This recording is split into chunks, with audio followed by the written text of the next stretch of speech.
باب نمبر 7 غزوات و سرایا، کفار سے لڑائی کی اجازت، غزوہ بدر سے پہلے کے اہم واقعات، غزوہ بدر کبریٰ، نصرت الہی اور غلبہ حق۔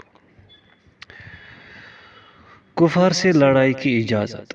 ابن جریر طبری نے حضرت ابن عباس رضی اللہ عنہما سے اپنی سند کے ساتھ روایت کی، انہوں نے کہا جب نبی کریم صلی اللہ علیہ وسلم مکہ سے نکال دیے گئے تو ابو بکر رضی اللہ عنہ کہنے لگے انا للہ و انا الیہ راجعون، ان بدنصیبوں نے اپنے نبی کریم کو نکال دیا ہے، اب یہ ضرور تباہ و برباد ہوں گے۔ اللہ تعالیٰ نے وحی نازل فرمائی، ان لوگوں کو جن سے لڑائی کی جاتی ہے جہاد کی اجازت دے دی گئی کیونکہ ان پر ظلم کیا گیا اور بلا شبہ اللہ ان کی مدد کرنے پر ضرور قادر ہے۔ سورۃ الحج۔ حضرت ابو بکر رضی اللہ عنہ نے کہا تب میں نے جان لیا کہ عنقریب جنگ کا ڈنکا بجے گا۔ مسند احمد کی اسی روایت میں یہ الفاظ بھی ہے، حضرت ابن عباس رضی اللہ عنہما نے بتایا قتال کے بارے میں اترنے والی یہ پہلی آیت ہے۔ اوفی نے حضرت ابن عباس رضی اللہ عنہما سے روایت کی، انہوں نے کہا یہ آیت حضرت محمد صلی اللہ علیہ وسلم اور آپ کے صحابہ کے بارے میں اس وقت اتری جب انہیں مکہ سے نکال دیا گیا۔ امر واقعہ یہ ہے کہ جہاد نہایت مناسب وقت پر شروع ہوا کیونکہ مکہ مکرمہ میں مسلمان مشرکین سے بہت کم تھے، چنانچہ اللہ تعالیٰ نے انہیں لڑائی کا حکم نہیں دیا۔ جب مشرک حد سے بڑھ گئے انہوں نے رسول اللہ صلی اللہ علیہ وسلم کو معاذ اللہ قتل کرنے کا فیصلہ کر لیا، اس طرح آپ کو مکہ سے نکال دیا اور آپ کے صحابہ میں سے کسی کو حبشہ اور کسی کو مدینہ کی طرف دھکیل دیا۔ ادھر جب مسلمانوں کے قدم مدینہ منورہ میں جم گئے اور رسول اللہ صلی اللہ علیہ وسلم بھی ان کے پاس پہنچ گئے اور مدینہ منورہ دارالاسلام اور مسلمانوں کی مضبوط پناہ گاہ بن گیا تو اللہ تعالیٰ نے دشمنان اسلام سے جہاد کرنے کا حکم صادر فرمایا۔ اس سلسلے میں سب سے پہلے یہی آیت نازل ہوئی۔ اس وقت ان پر جہاد فرض نہیں تھا بلکہ انہیں محض ظالم سے لڑنے کی اجازت دی گئی تھی۔ پھر اللہ تعالیٰ نے ان لوگوں سے لڑائی کرنا فرض قرار دیا جو ان سے آ کر لڑے، اس وقت یہ آیت نازل ہوئی، ان لوگوں سے اللہ کے راستے میں لڑائی کرو جو تم سے لڑائی کرتے ہیں۔ سورۃ البقرہ۔ پھر اللہ تعالیٰ نے مسلمانوں پر ضروری قرار دیا کہ وہ سب مشرکوں سے لڑائی کرے، اس وقت یہ آیت نازل ہوئی، تم مشرکین سے اکٹھے لڑو جس طرح وہ تم سے اکٹھے لڑتے ہیں۔ سورۃ توبہ۔ گویا جہاد کی مشروعیت 4 مراحل میں ہوئی جس کی تفصیل یہ ہے۔ لڑائی کے بجائے صرف صبر و برداشت کا مرحلہ، یہ مکہ مکرمہ میں تھا۔ لڑائی کی اجازت کا مرحلہ، یہ مرحلہ ہجرت کے بعد آیا۔ ان لوگوں سے لڑائی کے حکم کا مرحلہ جو مسلمانوں سے جنگ شروع کرے۔ تمام مشرکین سے لڑائی کی فرضیت کا مرحلہ۔ جہاد و مجاہدین کی اہمیت۔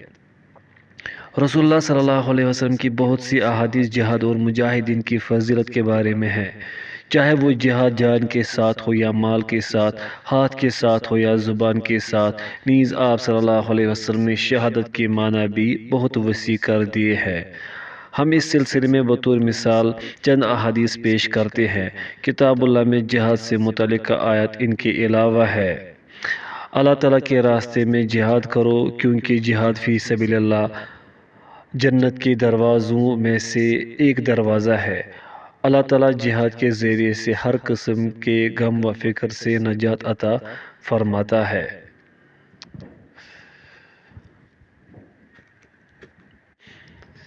جنت کے دروازے تلواروں کے سائے تلے ہیں۔ صحیح مسلم۔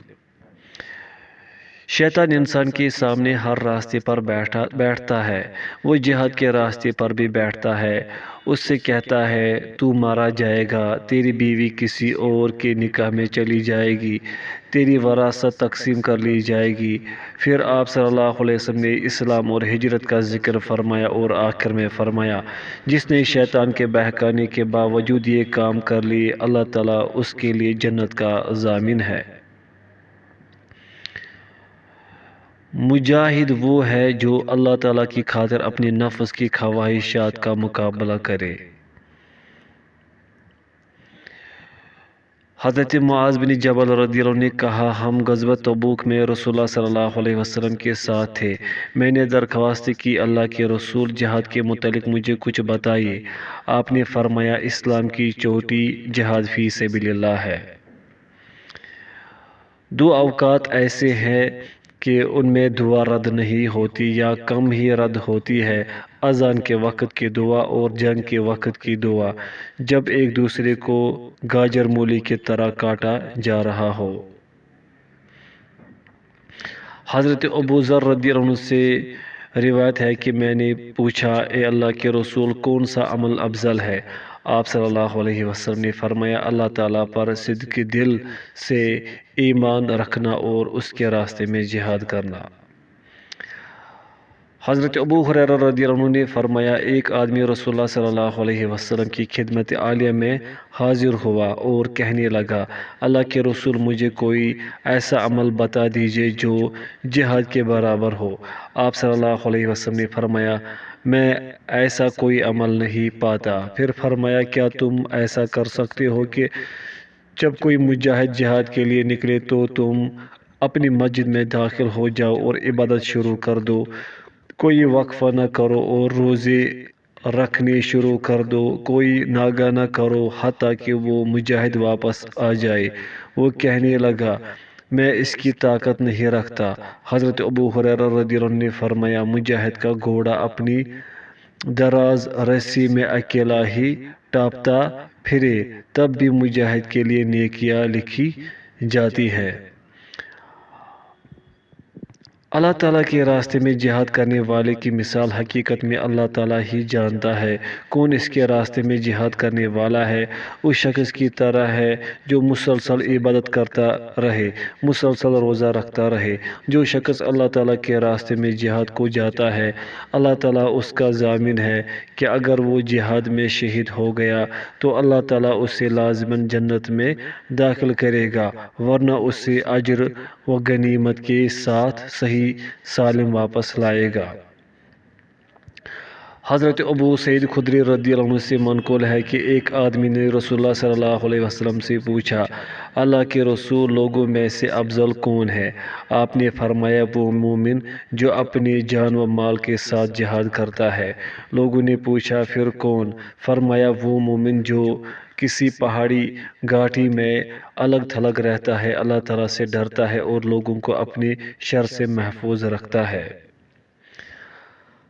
حضرت ابو فاطمہ رضی اللہ عنہ سے روایت ہے کہ انہوں نے کہا اللہ کے رسول مجھے کوئی ایسا کام بتا دیجئے جس پر میں پابندی سے عمل کرتا رہوں۔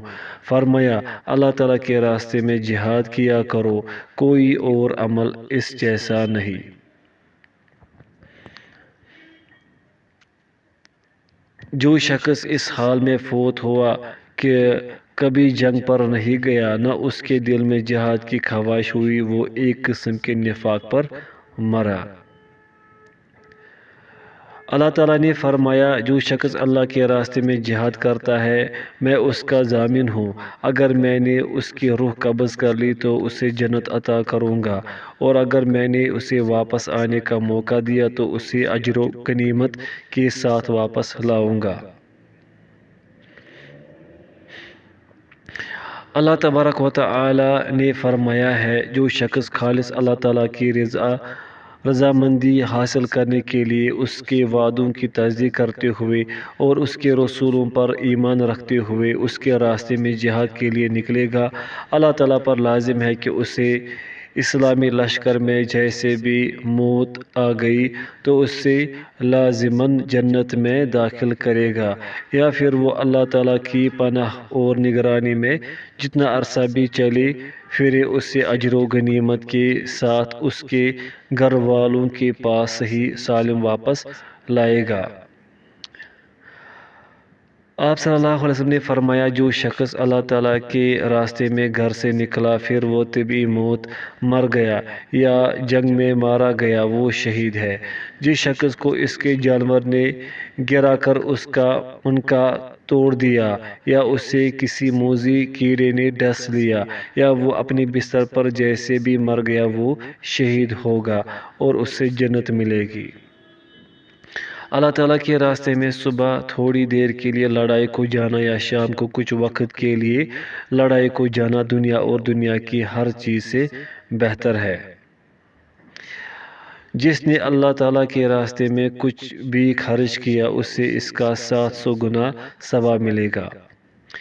3 شخص ایسے ہیں کہ اللہ تعالیٰ پر ان کی مدد کرنا لازم ہے: اللہ کے راستے میں جہاد کرنے والا، زنا سے بچنے کی نیت سے نکاح کرنے والا، اپنے آقا سے آزادی کا معاہدہ کرنے والا غلام جو رقم کی ادائیگی کا ارادہ رکھتا ہے۔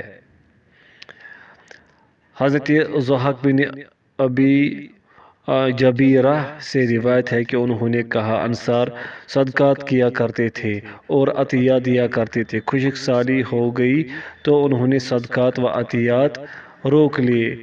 اللہ تعالیٰ نے وحی نازل فرمائی، وَلَا تُلْقُوا بِأَيْدِيكُمْ إِلَى التَّهْلُكَةِ، اپنے آپ کو ہلاکت میں نہ ڈالو۔ سورۃ البقرہ۔ جو شخص اللہ تعالیٰ کے راستے میں لڑائی کے لیے جانے والے کو سامان ضرورت مہیا کرے اسے بھی جانے والے کے برابر ثواب ملے گا۔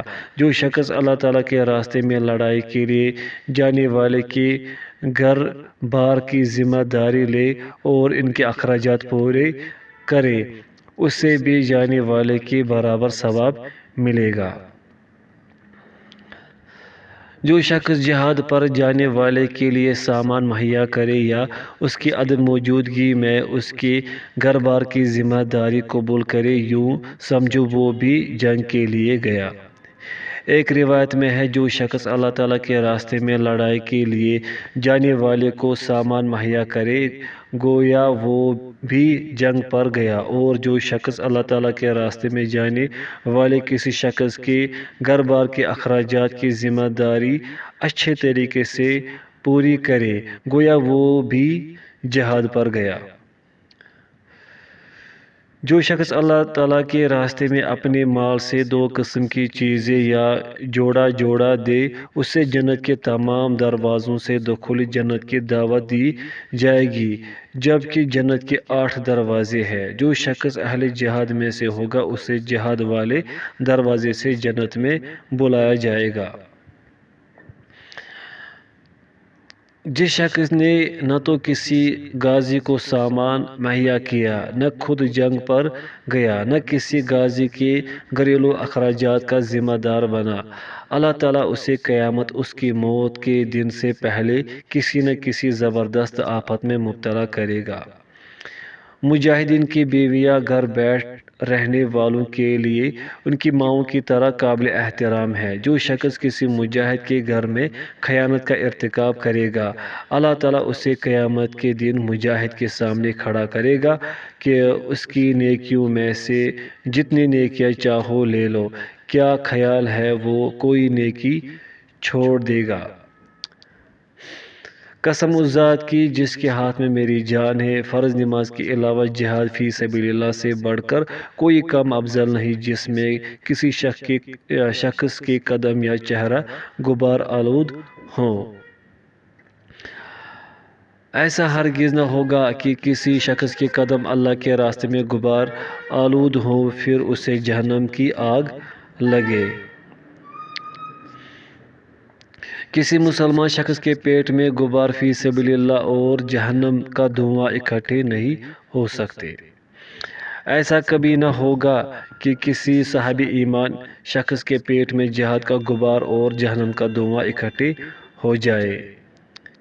جن لوگوں سے اللہ تعالیٰ محبت کرتا ہے ان میں وہ شخص بھی داخل ہے جو جہاد فی سبیل اللہ کے دوران دشمن کے مقابل ڈٹا رہا تاکہ وہ شہید ہو گیا یا اللہ تعالیٰ نے اس کے ساتھیوں کو فتح نصیب کر دی۔ مقتول 3 قسم کے ہیں۔ ان میں سے ایک وہ مومن ہے جس نے اپنی جان و مال کے ساتھ اللہ تعالیٰ کے راستے میں جہاد کیا۔ جب دشمن سے مقابلہ ہوا تو وہ لڑائی میں فوت یہاں مسپرنٹ ہے تو لڑائی میں گیا حتیٰ کہ شہید ہو گیا۔ یہاں پر کچھ مسپرنٹ ہے تو یہاں پر ہوگا لڑائی میں زخمی ہو گیا حتیٰ کہ وہ شہید ہو گیا۔ نبی کریم صلی اللہ علیہ وسلم نے اس کی فضیلت کے بارے میں فرمایا، اس شہید کو اللہ تعالیٰ کے عرش کے نیچے نصب خیمے میں جگہ نصیب ہوگی، صرف نبی اپنے درجہ نبوت کی وجہ سے اس سے افضل ہوں گے۔ جس شخص نے اللہ تعالیٰ کے راستے میں اونٹنی کے دودھ دہنے کے درمیان وقفے کے برابر بھی لڑائی کی، اس کے لیے جنت ہے۔ ایک شخص کا جہاد فی سبیل اللہ کے دوران صف میں کھڑے ہونا 60 سال کی عبادت سے افضل ہے۔ اس آنکھ پر آگ میں جانا حرام ہے جو اللہ تعالیٰ کے ڈر سے روئی، اس آنکھ پر بھی آگ حرام ہے جو جہاد فی سبیل اللہ میں جاگتی رہے۔ اس شخص جیسا کوئی نہیں جو اللہ تعالیٰ کے راستے میں اپنے گھوڑے پر سوار رہتا ہے اور لوگوں کی شرارتوں سے بچتا ہے، اس شخص جیسا بھی کوئی نہیں جو آبادی سے باہر اپنی بکریوں میں رہتا ہے، مہمان کی مہمان نوازی کرتا ہے اور اس کا حق ادا کرتا ہے۔ جو شخص صدقے دل سے اللہ تعالیٰ سے شہادت کی دعا کرتا رہے، پھر چاہے وہ طبی موت مر جائے یا میدان میں مارا جائے، اسے یقیناً شہید کا ثواب ملے گا۔ اے اللہ میری امت کو نیزوں اور تعاون کے ساتھ شہادت کی موت عطا فرما۔ شہید فی سبیل اللہ قتل کی صرف اس قدر تکلیف محسوس کرتا ہے جتنی تمہیں ایک چٹکی لیے جانے سے ہوتی ہے۔ شہید کے لیے اللہ تعالیٰ کے ہاں کئی اعزاز ہیں، اس کے خون کی پہلی دھار ہی پر اسے معافی مل جاتی ہے، اسے اس کا جنتی ٹھکانہ دکھا دیا جاتا ہے، اسے ایمان کا مکمل لباس خلا پہنا دیا جاتا ہے، موٹی اور سیاہ و سفید آنکھوں والی 72 حوروں سے اس کی شادی رچا دی جاتی ہے، اسے فتنہ قبر سوال و جواب سے محفوظ رکھا جاتا ہے، بڑی گھبراہٹ کے دن حشر کے دن وہ مطمئن و مامون رہے گا، اس کے سر پر عزت و وقار کا تاج رکھا جائے گا جس کا ایک موتی دنیا اور دنیا کی ہر چیز سے زیادہ قیمتی ہوگا، اس کے رشتہ داروں میں سے 70 افراد کے بارے میں اس کی سفارش قبول کی جائے گی۔ جنت میں 100 درجے ہیں جو اللہ تعالیٰ نے جہاد فی سبیل اللہ کرنے والوں کے لیے تیار کیے ہیں، ہر دو درجوں کے درمیان اتنا فاصلہ ہے جو آسمان و زمین کے درمیان ہے۔ جب تم اللہ تعالیٰ سے مانگو تو جنت الفردوس مانگا کرو، یہ جنت کے درمیان اور بلند ترین مقام میں ہے، اس کے اوپر رب الرحمن کا عرش ہے، اسی سے جنت کی نہریں پھوٹتی ہے۔ جو شخص جنت میں داخل ہوگا وہ کبھی دنیا میں واپس آنے کی خواہش نہیں کرے گا، چاہے اسے زمین کی ہر چیز دے دی جائے، مگر شہید تمنا کرے گا کہ مجھے دنیا میں واپس بھیجا جائے اور میں 10 دفعہ شہید کیا جاؤں، کیونکہ اسے شہید کا اعزاز و اکرام نظر آ رہا ہوگا۔ ایک روایت میں یوں ہے، جو بندہ اس حال میں مرتا ہے کہ اس کے لیے اللہ تعالیٰ کے ہاں جزائے خیر ہو، وہ کبھی پسند نہیں کرے گا کہ دنیا میں واپس آئے، چاہے اسے دنیا اور دنیا کی ہر چیز دے دی جائے۔ البتہ شہید جب شہادت کی فضیلت دیکھے گا تو خود آرزو کرے گا کہ مجھے دوبارہ دنیا میں بھیجا جائے تاکہ میں دوبارہ شہید ہو جاؤں۔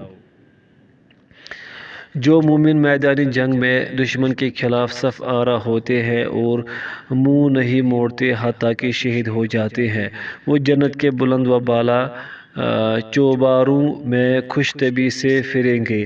رب کریم انہیں دیکھ کر ہنستا ہے، اور جب رب کریم کسی بھی مقام پر کسی بندے کو دیکھ کر ہنس پڑے تو اس کا کوئی حساب کتاب نہیں ہوگا۔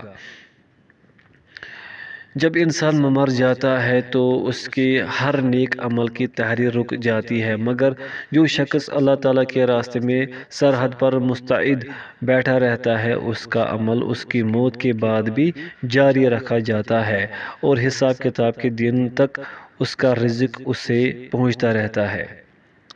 قسم اس ذات کی جس کے ہاتھ میں میری جان ہے، اگر مجھے یہ خدشہ نہ ہوتا کہ صاحب ایمان لوگ کبھی یہ پسند نہیں کریں گے کہ میں جنگ کو جاؤں اور وہ گھر بیٹھے رہے، ادھر میرے پاس اتنی گنجائش نہیں کہ ان سب کو سواری مہیا کر سکوں، تو میں اللہ کے راستے میں جانے والے کسی بھی لشکر سے پیچھے نہ رہتا۔ قسم اس ذات کی جس کے ہاتھ میں میری جان ہے، میری دلی تمنا ہے کہ میں اللہ کے راستے میں شہید کیا جاؤں، پھر زندہ کیا جاؤں، پھر شہید کیا جاؤں، پھر زندہ کیا جاؤں، پھر شہید کیا جاؤں، پھر زندہ کیا جاؤں، پھر شہید کیا جاؤں۔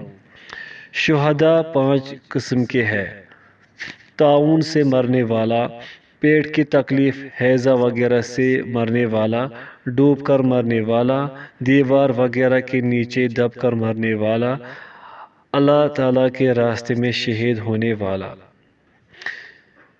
شہید کے قرض کے سوا تمام گناہ معاف کر دیے جاتے ہیں۔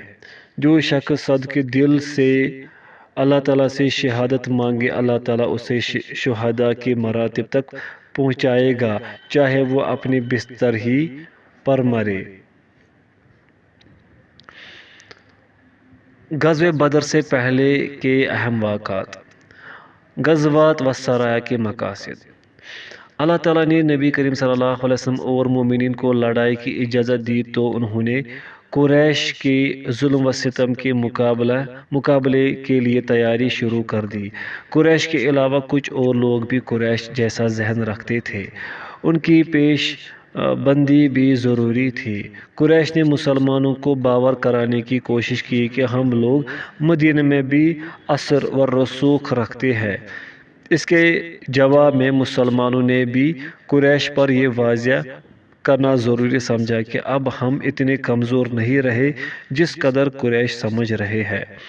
اب ہم قریش کا غرور توڑ سکتے ہیں، سیاسی و اقتصادی طور پر ان کی ناکہ بندی کر سکتے اور اپنے چھینے ہوئے حقوق بروز حاصل کر سکتے ہیں۔ اس سلسلے میں مسلمانوں نے پہلا قدم یہ اٹھایا کہ شمال و جنوب اور مشرق و مغرب میں قریش کے تجارتی راستوں پر اپنا تسلط قائم کر لیا۔ رسول اللہ صلی اللہ علیہ وسلم نے اس کے بارے میں 2 اہم اقدامات کیے: قریش کے تجارتی قافلوں پر حملے کے لیے فوجی دستوں کی ترسیل، مدینہ منورہ کے ارد گرد رہنے والے قبائل کے ساتھ ایک دوسرے پر حملہ نہ کرنے کے دفاعی معاہدے کر کے قریش کو تنہا کرنے کی کوشش۔ قریشی قافلے شام کی طرف جاتے ہوئے ان قبائل کے علاقے سے گزرتے تھے۔ اس طرح آپ صلی اللہ علیہ وسلم نے ہجرت کے ابتدائی سالوں میں بنو ضمرہ، جوہینہ، خزاعہ، غفار اور اسلم کے قبائل کو اپنے ساتھ ملا لیا۔ اس کی تفصیل آئندہ صفحات میں سرائے کے احوال میں آئے گی انشاءاللہ۔ ان کے بعد آپ نے دوسرے قبائل کو بھی چند ہی برسوں میں اپنے بلاک میں داخل کر لیا۔ رسول اللہ صلی اللہ علیہ وسلم کی جنگی مہمیں متذکرہ بالا مقاصد میں بہت کامیاب رہی، خصوصاً قریش اور ان کے حلیفوں کو پریشان کرنا، ان کے مفادات کو نقصان پہنچانا، ان کی تجارتی سرگرمیوں پر ضرب لگانا اور ضروری اخراجات اور مسلح ہونے کے لیے آمدن کا حصول ممکن بنانا۔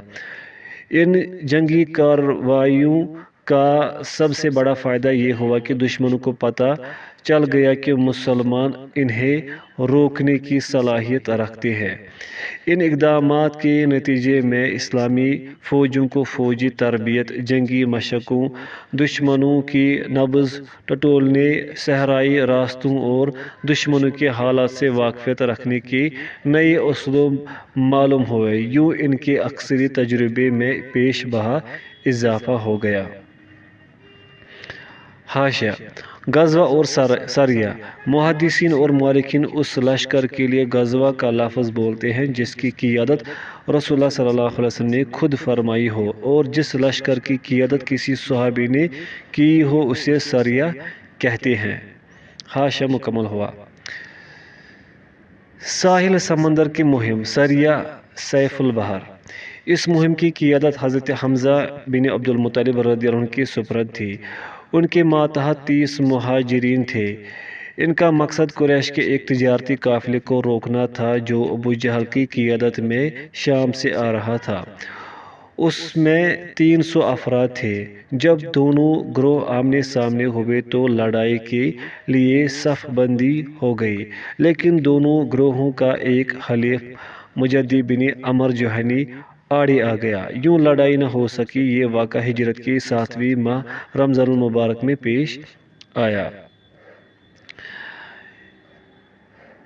اس سے معلوم ہوتا ہے کہ رسول اللہ صلی اللہ علیہ وسلم نے مدنی زندگی کے آغاز ہی میں جوہینہ کی ایک شاخ کے سردار سے معاہدہ کر لیا تھا، گویا نصف سال سے بھی پہلے۔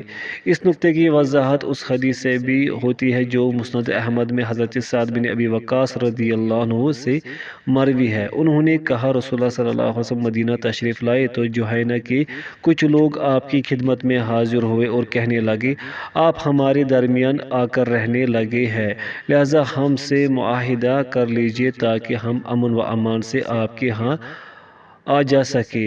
آپ نے ان سے معاہدہ کر لیا، بالآخر وہ لوگ مسلمان ہو گئے۔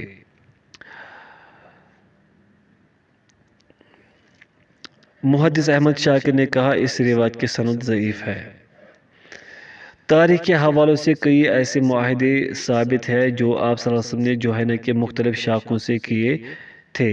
ان میں سے ایک کا ذکر ابن سعد نے کیا ہے کہ رسول اللہ صلی اللہ علیہ وسلم نے جوہینہ کے 2 قبیلوں بنو زرعہ اور بنو ضبعہ کو یہ تحریر لکھ کر دی تھی کہ ان کی جان و مال کو مکمل امان حاصل ہوگی۔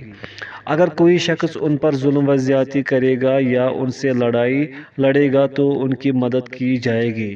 ان کے دیہی اور شہری سب لوگ اس معاہدے میں برابر کے شریک ہوں گے، بشرطے کہ وہ عہد پر قائم رہے اور مخالفت نہ کرے۔